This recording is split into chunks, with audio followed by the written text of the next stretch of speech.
guys, my name is Nick Faruqi. I'm with the Extreme Training Academy. I'd like to welcome you to our free online video series. If you've been following along with us on Facebook at Extreme Training Academy, you'll have seen that we have a whole bunch of new bodies that have signed on for our studio and also have been contacted by people who are interested in getting their martial arts and self-defense training journey started, but not quite sure where to begin, and it might be a little bit intimidating. So I thought I'd make this quick video series to help take some of that intimidation factor away and give you guys something to work on at home while you're out of the gym. Also note that in May 2014, we're going to be offering a JKD Fundamentals course. This is a 6-week course, 1 day a week, so it's very easy to make. If you guys are interested in that particular course, make sure that you contact us at extremetrainingacademy.com or also follow along on Facebook for more updates on it at Extreme Training Academy, and Extreme is spelled with an X, not with an E. We'll be going over the same stuff that you'll see in some of these videos along with a lot of other stuff, so it'll be a great course for you to join in on. In the meanwhile, let's get started and get on the mats. All right guys, welcome back to video number 8, and in this video we're going to be talking about a particular element called the clinch. And when we refer to the clinch, often you'll also hear close quarter combat. The clinch is an element of close quarter combat, okay? And up to now, we've been talking about just having a good structure and a good base and good body mechanics. We've had the loaded position. We've had the basic footwork, the step slide, the push shuffle, and the male and female triangle. And then we've had the basic punches, the jab, the cross, and the hook. Following that video, we ended up having the basic kicks, right? The push kick, the oblique kick, and the thigh kick. And in the last video, we talked about basic hand defenses, being able to catch, being able to parry, being able to cover, to be able to protect our head, protect our face. In this video, we're going to change the range.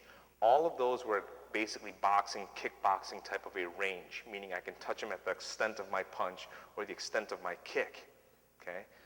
When we talk about close quarter, two things happen. One, size and strength start to negate a little bit, okay?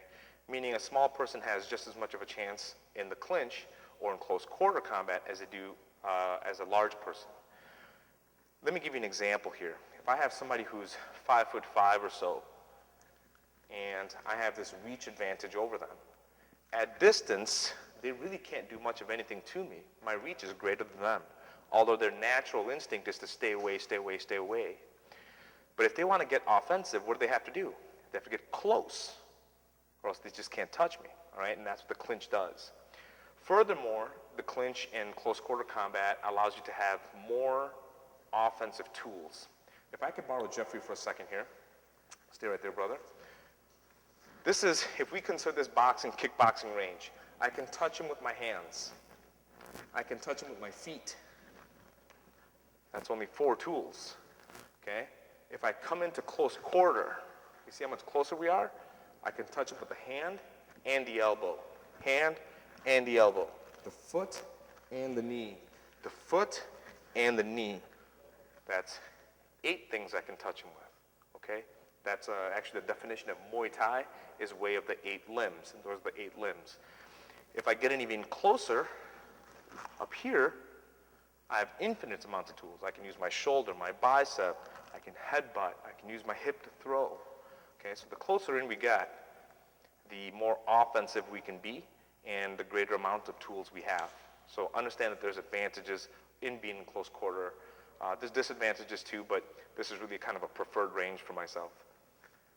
Okay, so we're going to talk about the clinch, how to get used to it being up close.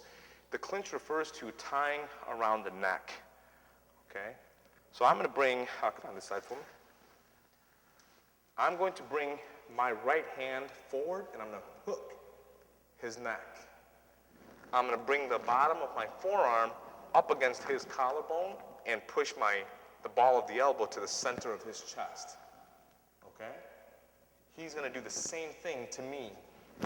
We're in a 50-50 position, okay? If I take my other hand, squeeze this on the inside, and place one hand over the other, that gives me a full clinch. He's going to do the same.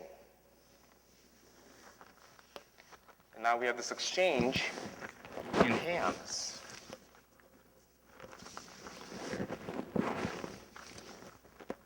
Okay? That's the first part to this thing. The second part is what happens to the hips and the legs. And everything's supported directionally. Let me explain this. If my left hand is around Jeffrey's neck, my left leg will be forward. His left hand is on my neck, his left leg is forward. When I make my switch, meaning my right hand comes from underneath and goes for his neck, my right leg will come forward and my left leg will go back to support my body. Same thing will happen to him. When his hand changes, his leg changes. Okay?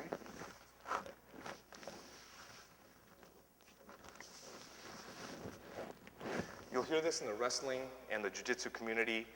They'll say neck pummeling. That's basically what it is. It's a 50-50 exchange. The important part here is to remember to keep your hips forward, okay? A lot of times you'll see, go left here for me, Jeff. You'll see people, their hips are facing 90 degrees, and you really can't receive pressure standing this way. Let me give you an example. Jeff, what do you weigh? 275. 275 pounds. I'm 205, okay? Jeff, go ahead and face me here. Put your right leg forward. Farther forward. Okay, so you see how Jeff's hips are faced off to the side? He's in this bladed stance, almost like he's End of the Dragon kind of thing. Watch what happens when I start applying a little bit of pressure to his side, okay, meaning straight in. You ready? Mm-hmm. You can follow. Let's try that again. Watch what happens, okay? And Jeffrey, I want you to try and hold position, okay? You ready? Yep. All right, so because he's getting crossed up, his feet are getting crossed up, and he's trying to receive a whole lot of pressure going laterally. If Jeff brought his hips square, okay, the same way we talked about in the loaded position, watch what happens when I try to do the same thing, push him back, but he's in that loaded position. You ready? Yeah. So bend your knees, get your hips forward.